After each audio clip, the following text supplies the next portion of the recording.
It's a beautiful day here on the Pamlico. It's the height of blue crab season. Come with us, we're going to show you some behind the scene footage of how we harvest blue crabs.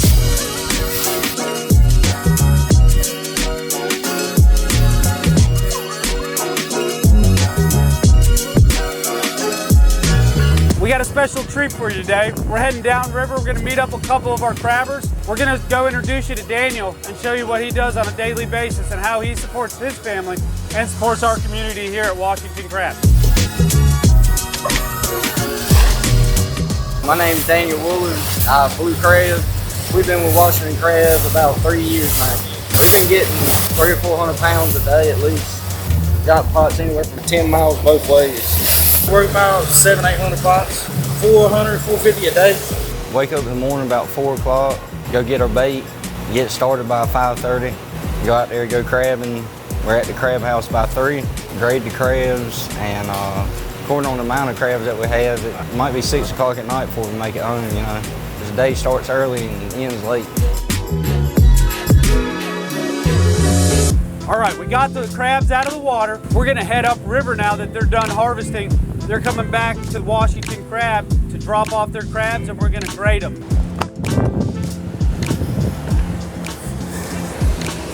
We're on the way back over to Washington Crab, the processing facility. Their crabs are gonna be in boxes, wooden crates. We're gonna unload them from his truck, bring them into our grading room.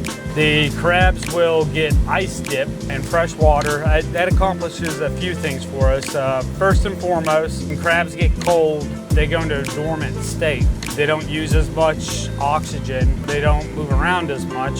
This is helpful when we're grading them because they're less likely to grab onto us or grab onto each other. Their claws, legs don't get broken as much, and they're gonna last longer. Just like any other type of seafood, as soon as it's pulled out of the water, a clock starts on it. We're also giving them a chance to get one last gill full of water or oxygen, and then we put them into a dormant state where they're not gonna use very much. So most of the crabs that we see come across our grading table are gonna stay alive for 3 to 4 days. And you typically want to cook a crab when it's still alive. As soon as it dies, the bacteria starts growing in it, and it'll rot pretty fast on you. And you need to be careful about ever cooking crabs that have already passed. So when we're grading crabs, there's a couple things we're looking for. First and foremost, is it a legal crab? In North Carolina, it's got to be 5 inches from point to point or bigger. And is it a mature female? Immature females are called V-backs or V-bellies, and they're going to have a very right-looking triangle on their belly.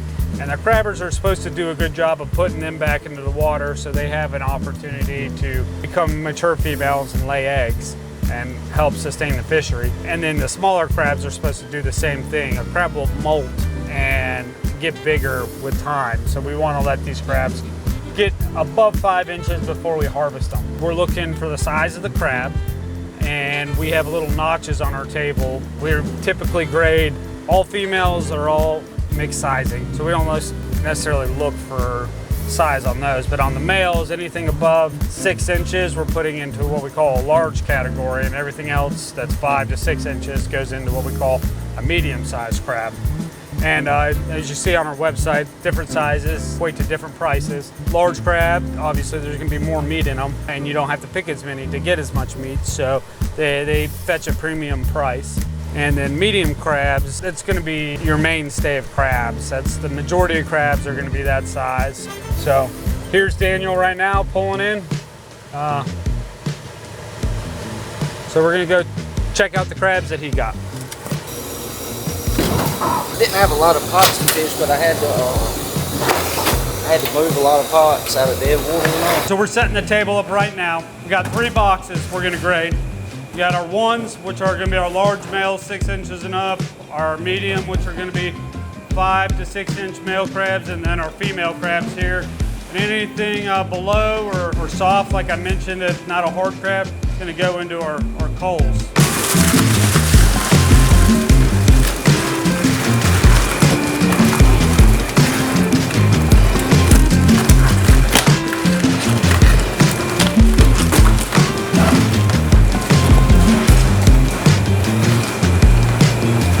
So this is a mature female.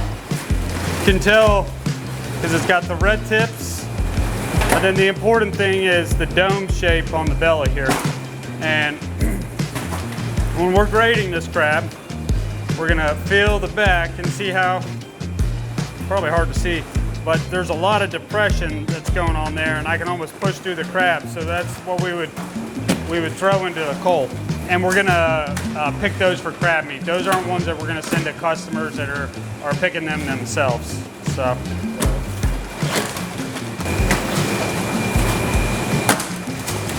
So this is an example of a crab.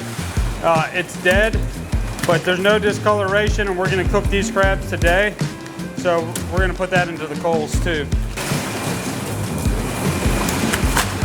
Here's an example of a female that's a hard crab. Pushing right here, I'm not getting any give to it, so there's good meat in there. And she's had a chance to grow into the size of her new body. So very large male. The males have what we refer to as the Washington Monument on their belly. And they don't have that red coloration on the tips. And we're gonna feel him. He's, again, nice and hard. So this is gonna make someone pretty happy, because that's probably about a 6.5 inch crab there. Yeah, that's a big one.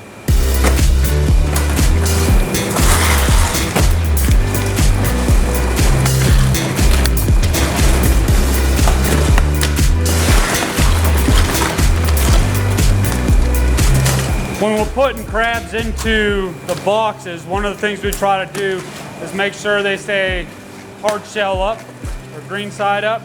That way they don't drown themselves. If they're upside down, they will continue to use up their oxygen and bubble out and die off. So if we want these crabs to last longer, we make sure that they're right side up in the boxes, and it'll increase their ability to survive a couple extra days.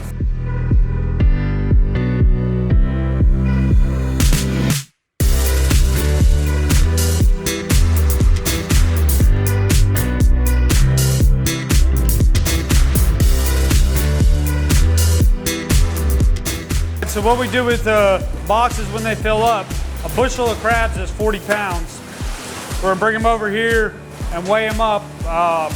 We add a couple pounds for the weight of the box and the water that they just took on. Then we stack them here, we do the tally, and then we go in and we do what's called a trip report. Anything we buy as a dealer here in North Carolina has to get reported back to the state. And so we do that via trip reports. And that's also how we know how much to pay the fishermen.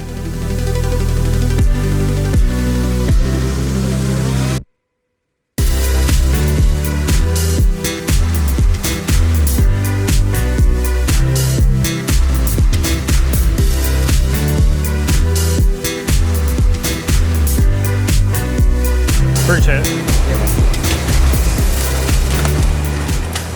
Just finished grading crabs. Those crabs will now go to a few different places. They can either get sold live in our retail. They can be wholesaled to other crab houses. We send crabs to Maryland, Virginia every day.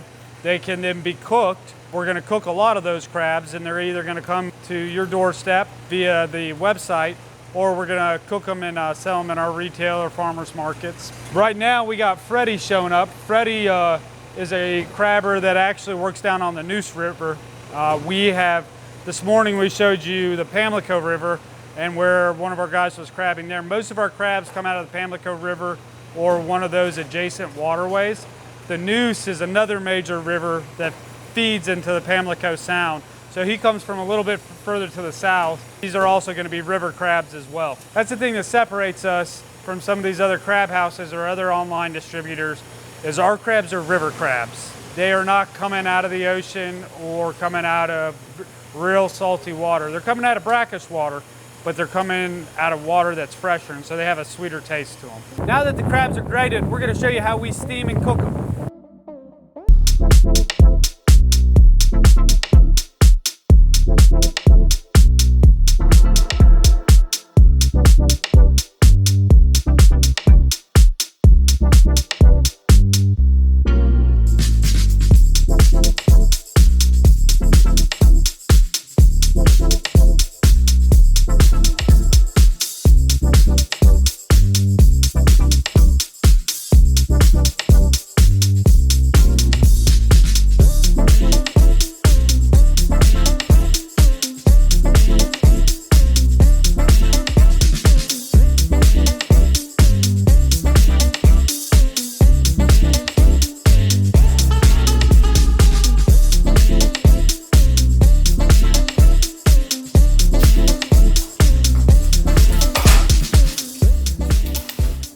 We're here, the next step.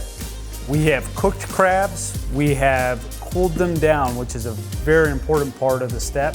And now we're getting ready to actually pack the crabs. This is Brittany.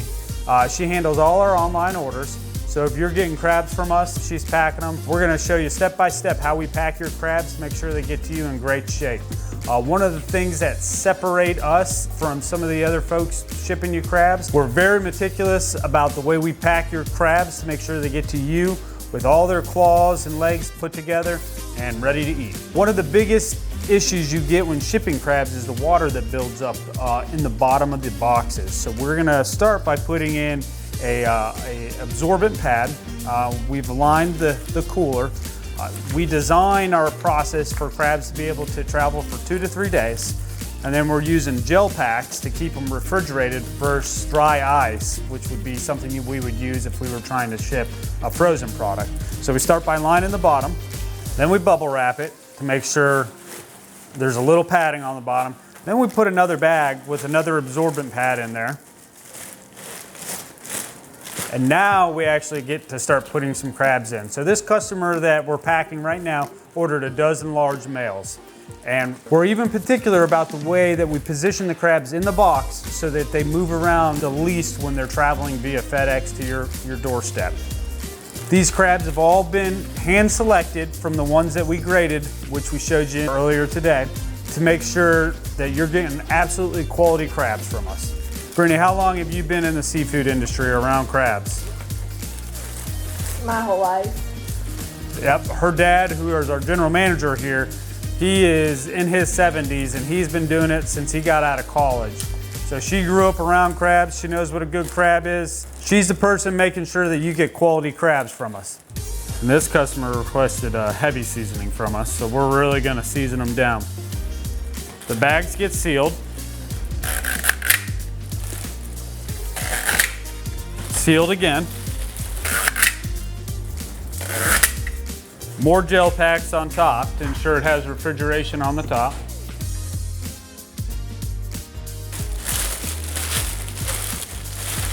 It gets sealed again.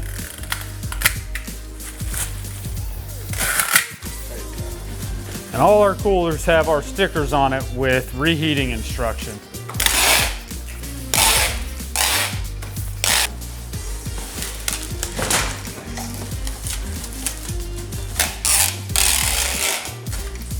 And these crabs are now ready to come to your doorstep.